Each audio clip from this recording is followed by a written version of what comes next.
welcome to the Southwest Conflict Resolution Network podcast with Josh Hart and Rebecca Arndt.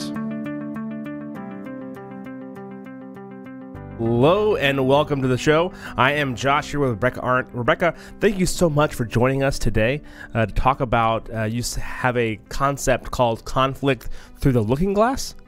Tell me more about that. Through the looking glass of conflict. So my idea is, I love the analogy of Alice through the looking glass. She looked into a mirror that is generally a very hard reflective surface, and we kind of imagine that that's how we see ourselves and everybody sees us the same way.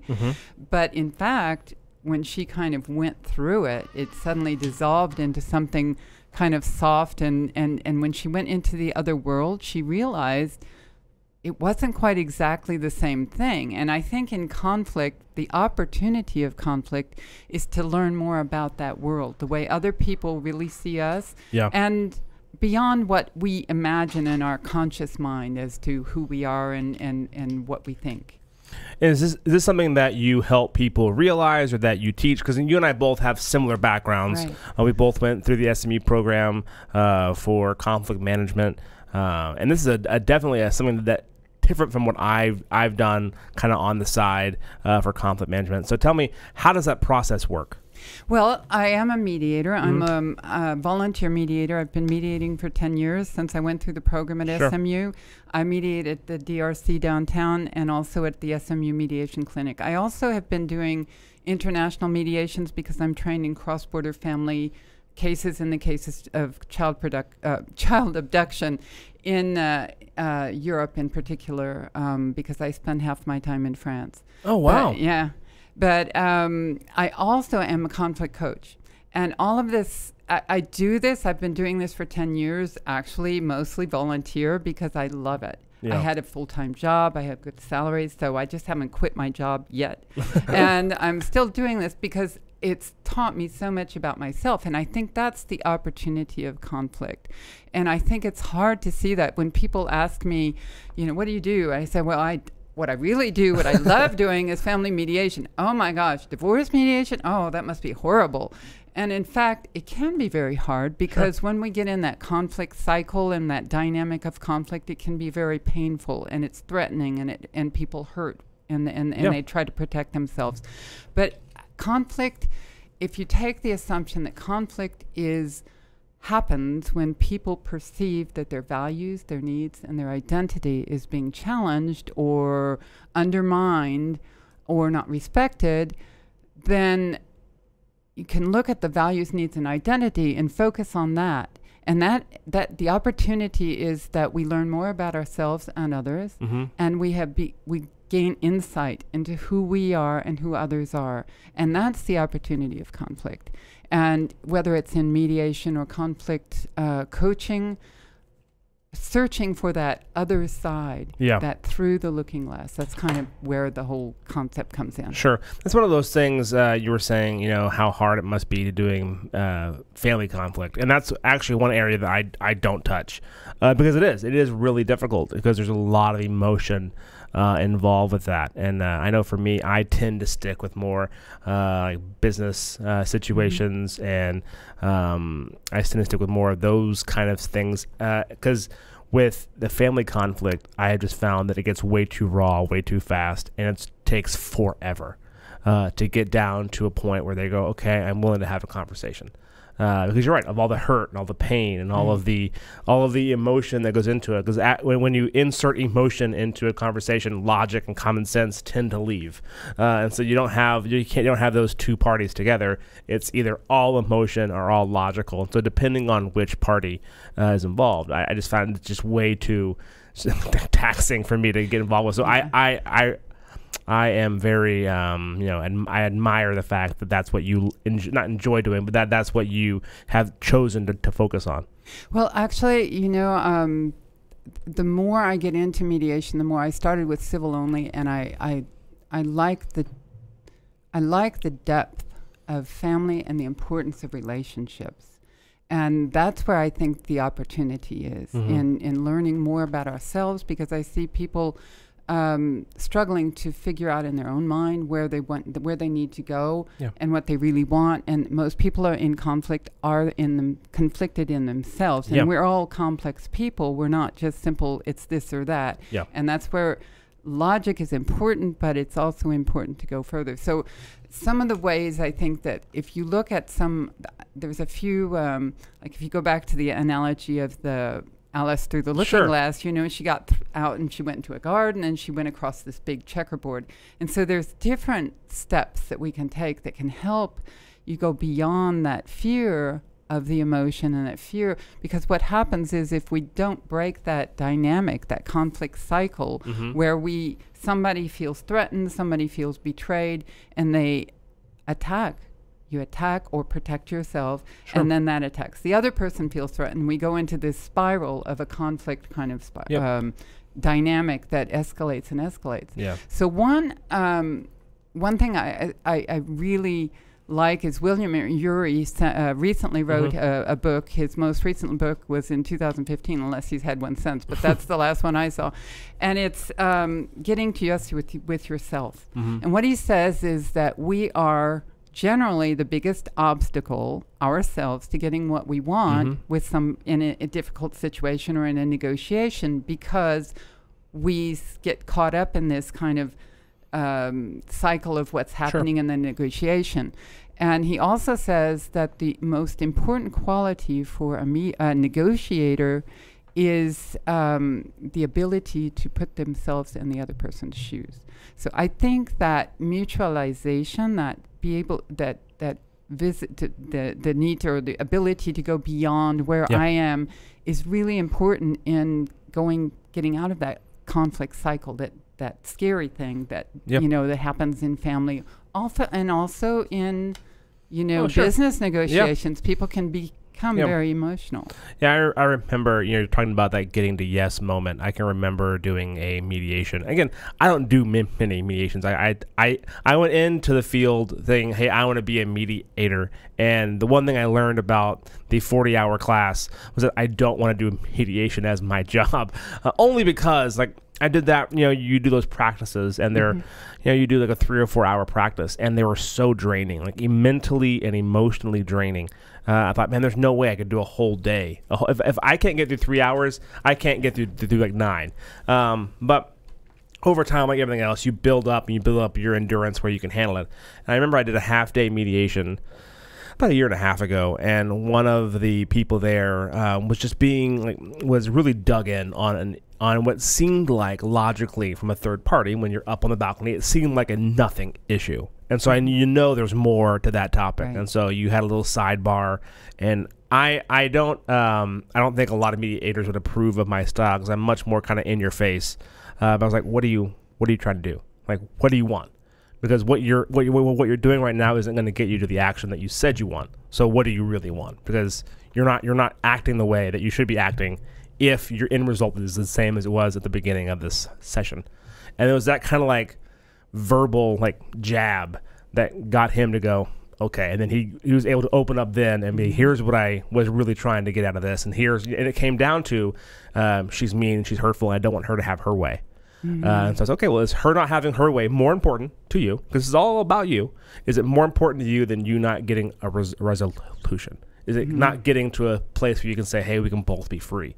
So is hurting her more important that you're going to hurt yourself? And that's exactly the point of yours. Is the first thing you've got to do is think through what is it you really want, what's most important to you, and focus on what's most important to you. Sure.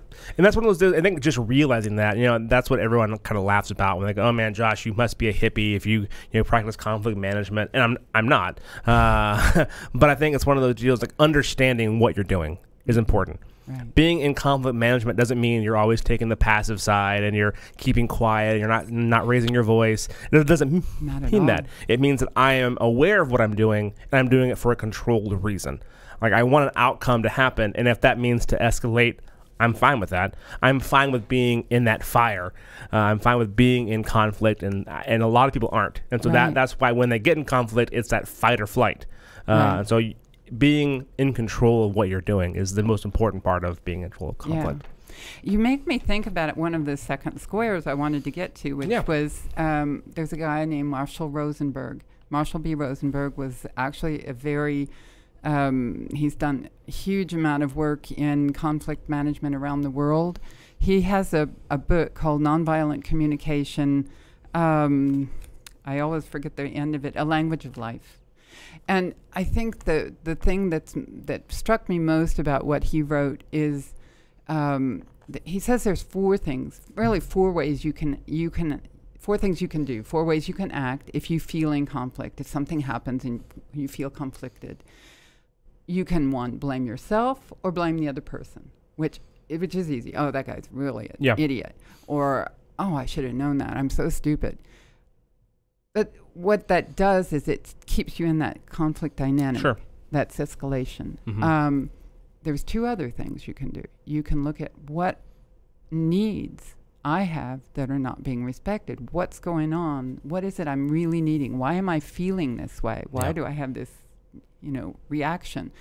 Or if you can't express or the other person's not listening to what you need, you can also find out what it is they're needing. Yep. Look at it from the needs perspective rather than a blame perspective. And that changes the cycle, the dynamic of conflict. That changes that. It's a break. It focuses on something else. And it goes back to that values, needs, and identity that are being are perceived to have been non-respected or undermined. And that to me was a very it's a way to go beyond that fear and that terrible feeling you have when you get you're really upset and angry and you're feeling like the other person's not respecting you. If one person changes that dynamic, and that's one of the things in conflict coaching, if you can't get people together for a negotiation or a mediation, you can also do conflict coaching where somebody can work on their own perception of how they act and how the other person, and I'll come back to that, but it can help change. If just one person changes the conflict, the way they're behaving and perceiving the situation, it changes the dynamic. It's one of those things that a conflict is an equation, and it takes two parties to have an equation. And if you change the sum of what you are, that changes the outcome of the equation. Yeah. And so you can't control the other person. I can't make them be nicer or be more logical or to be more understanding. I can only control me and my actions and the way that I handle myself. And if I do that, I still change the outcome. It could be better, it could be worse. Little A/B testing. But that's one of those deals that, I always say, focus on yourself. You can only control who you are and what you do. So worry about that. Yeah. We're in complete agreement there. Yeah. I'm the only person I have control over and the only person I can change. Yeah. And if something's not going well, I'm the only one who can change it for me. Yeah. Yeah. There's also, if I go back to conflict coaching, I'm a certified coach in the Synergy coaching model by Cindy Noble. Yeah. You know her? Yeah. And what I really like in her model is this, she calls the not so merry-go-round of conflict. It's this kind of conflict dynamic that parties get on, and you get off. There's, generally you can break down, when you're in coaching, you'll look at a specific incident in what might be a longer relationship that might be, more conflictual over time.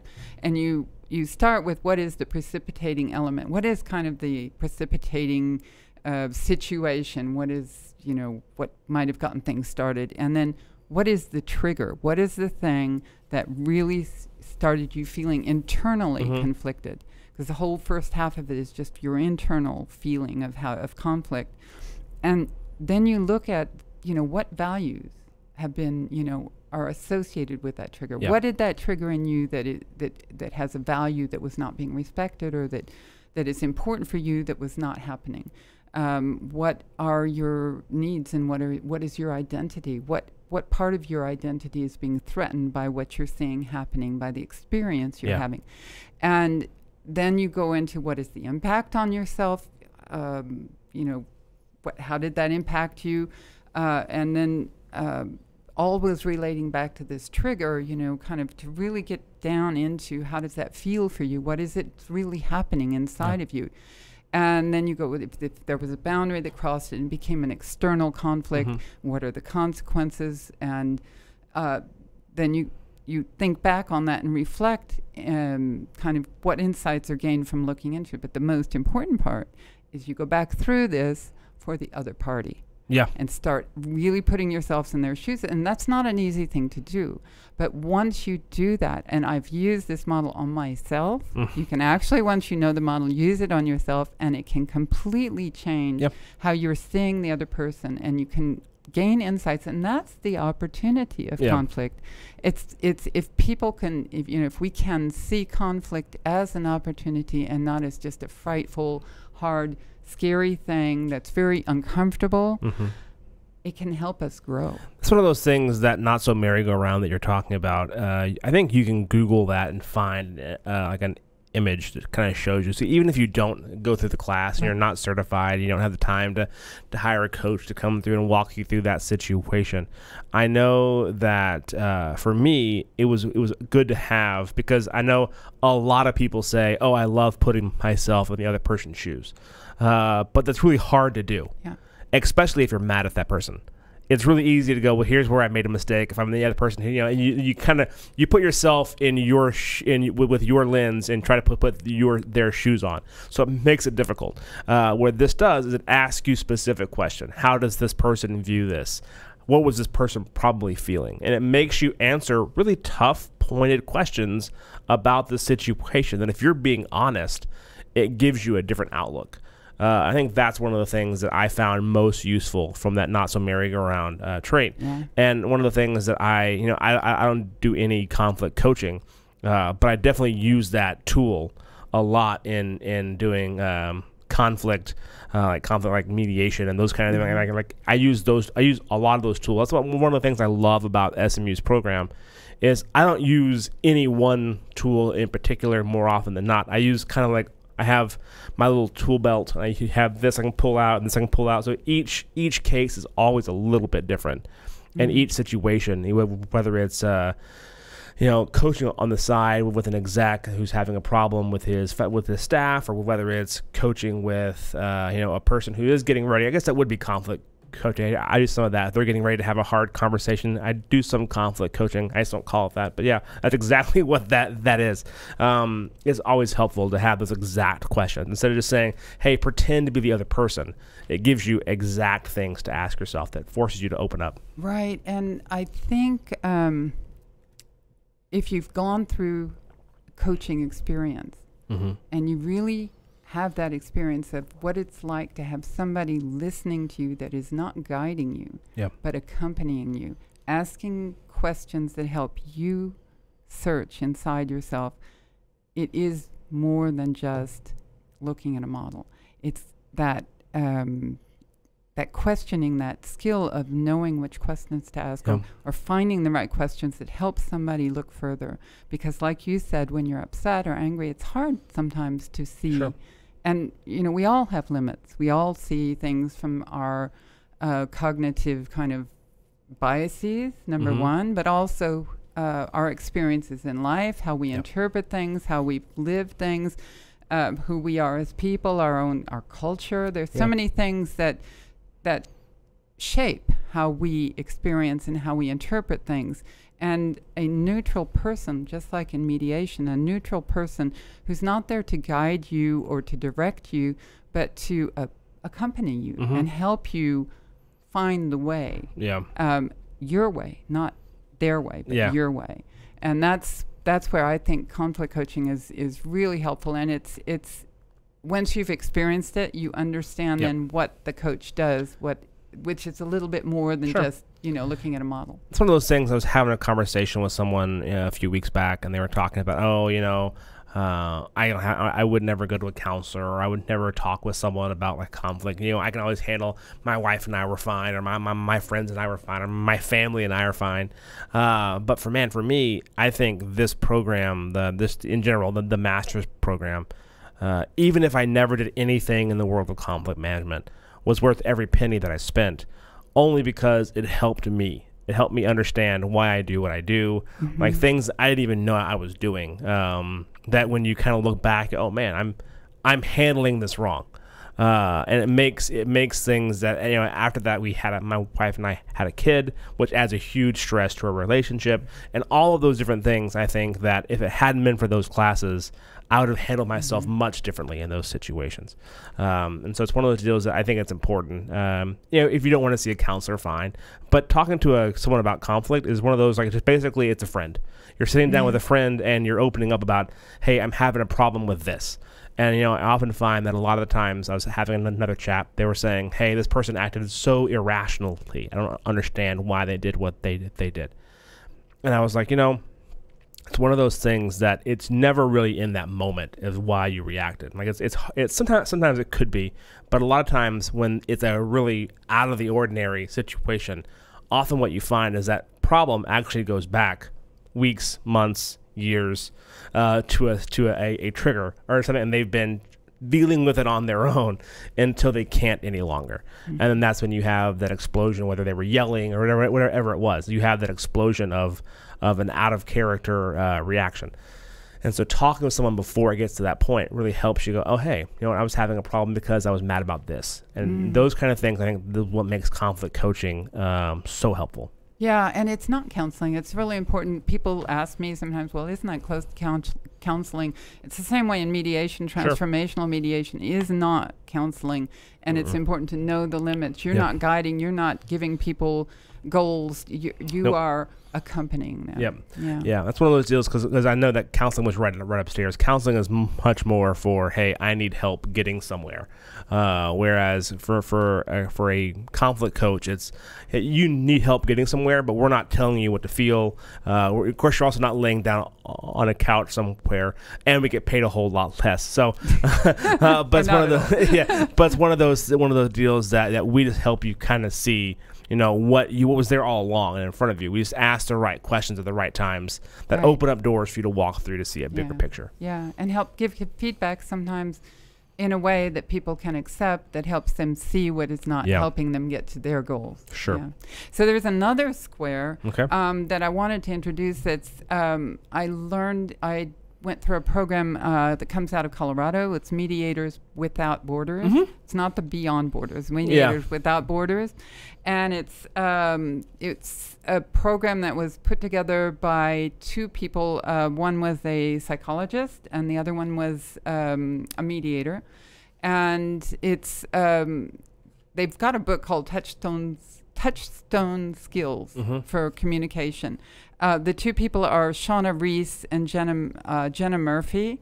And what I think is really interesting, they give in the mediation program that they use, they give people information about this method of communication, touchstone skills. And what it is there's kind of a reflection on your own self-talk. So, you know, we have self-talk, we talk in our heads a lot. And there's the NP, I can't remember the acronym, but it's the neuroprogramming, kind of how you can program your mind by thinking more positively and how that kind of thing.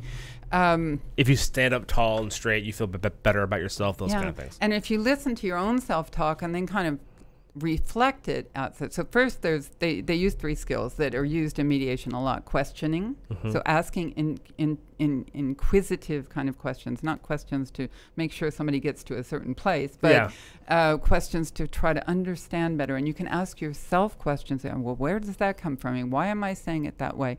Or do I always, things like that. So you question your own self-talk. You do both. You question your own self-talk, and then you have a conversation with the other, and you question each other. And then you reflect. You reflect back to yourself what you're saying to yourself. And that helps you, just as in reflection with other people, it helps you see, better understand, well, what is it then? And that helps you sort through this complexity of sometimes we have a lot of conflicting ideas in our own minds. And the third one is reframing. So you can reframe and actually try to look at when you're seeing things in a negative way, maybe try to reframe it in a little bit more positive way before you actually have the conversation with the other person. And then you come into that conversation and you both use the same skills.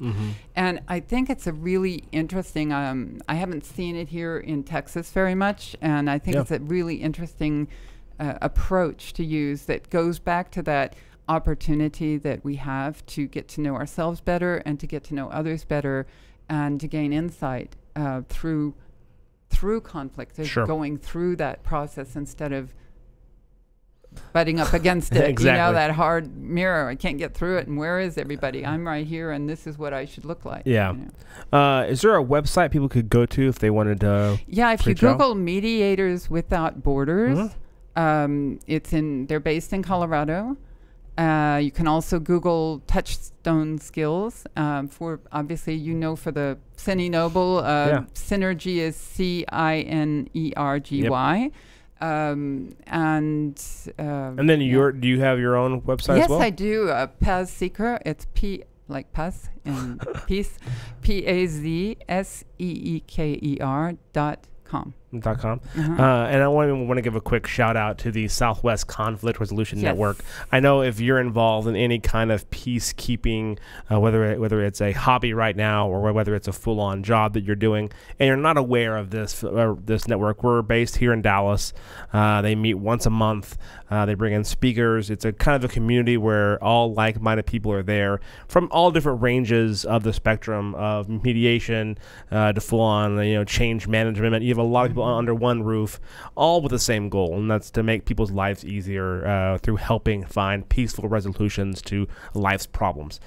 So I would recommend you looking into that. Also, we both come from SMU, so I'll give a shout for SMU's Conflict Resolution Program. They're moving to the main campus, I heard, so they're no longer going to be in Plano. They'll be on the main campus, and that program did a lot for me. It really helped me out tremendously. Even if you go through, I was actually talking to someone who came up, and it's like, hey, is that program, they met me for a cup of coffee. Is that program worth doing? And I was like, man, I'd have a hard time saying no. Even if you just went through and got the certificate. I agree.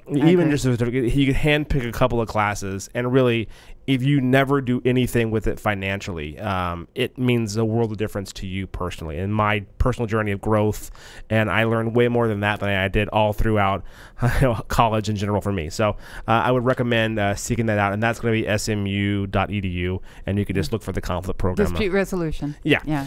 So thank you guys so much. It's been Rebecca, thank you so much for joining us. It was a great time. I'll see you guys next week or next time we have a show on the Southwest Conflict Resolution Network. I am Josh.